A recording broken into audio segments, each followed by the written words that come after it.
দর্শক, কৃষি ও কৃষকের কথা বলতে আজকে আমরা এসেছি মেহেরপুরের গাংনী উপজেলার রামনগর গ্রামের একটি মাঠে। এখানে এসে আমরা কথা বলেছি কফি চাষি জাহাঙ্গীর আলমের সাথে। তিনি অসময়ে 12 বিঘা জমিতে পাতাকপি চাষ করছেন। দর্শক, আমরা পাতাকপি চাষ সম্পর্কে জানার চেষ্টা করেছি। বিঘা প্রতি কত টাকা খরচ হয় এবং ভালো কপি হলে কত টাকা লাভ হয়, কি পরিমাণ সার বিষ লাগে সে সম্পর্কেও জেনেছি আমরা। দর্শক, সে সম্পর্কে জেনে আপনাদেরকে জানাবো আমরা এখন। দর্শক শুনুন কৃষক জাহাঙ্গীর আলমের মুখেই। কতদিন ধরে কফি চাষ করছেন? আজ 8 বছর ধরে। 8 বছর কফি চাষে আপনার লাভ লস কেমন হয়েছে? লাভ লস খাইছি, এই কারোর বাড়িতে যাইছিনি কাজে, সরকার থেকে কোনো সাহায্য পাইনি। এইবার একবারে লসে বেশি পাতাকপি 12 বিঘে কফি 2 লাখ টাকা বেচছিলাম, 2 টাকা পিছু দেয়নি। আচ্ছা, 12 মাসই কি এখন পাতাকপি হচ্ছে? এটা তো শুধু শীতকালই হতো। 12 মাসে পাতাকপি আছে। আচ্ছা, এটা কি জাতের পাতাকপি? এটা হলো কুইং।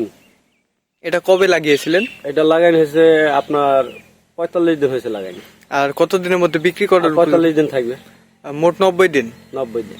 আচ্ছা, 90 দিনের মধ্যে কি বিক্রি করা যাবে? 90 দিনের মধ্যে বেচা যাবে। ফলাফল যদি আবহাওয়া ভালো থাকে তাহলে বেচা যাবে, আর আবহাওয়া যদি খারাপ হয় তাহলে পচে যাবে। আপনার কতটুকু আছে এই কপি? 12 বিঘা। 12 বিঘা কপি আছে। 12 বিঘা কপিতে আপনার খরচ হয়েছে কত আনুমানিক? ম্যাক্সিমাম 7.5 লাখ টাকা চলে গেছে। আচ্ছা, আপনি যদি লাভবান হন, কপি যদি ভালো হয়, তাহলে সব মিলে লাভ কেমন আসতে পারে? 12 লাখ আসতে পারে।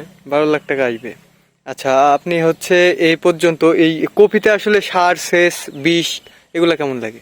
এটা প্রচুর পরিমাণ সার লাগে। বিষ তো মনে করেন যে একদিন পর পরই 12 বিঘি কপিতে 5,000 টাকা বিষ লাগে একবার দিতে গেলে। বিষ না দিলে মনে হয় কপি হয় না, না? আচ্ছা আচ্ছা, কপির সমস্যাটা কি হয় বিষ না দিলে? বিষ না দিলে যে পোকা লাগবে, পচকা লাগবে।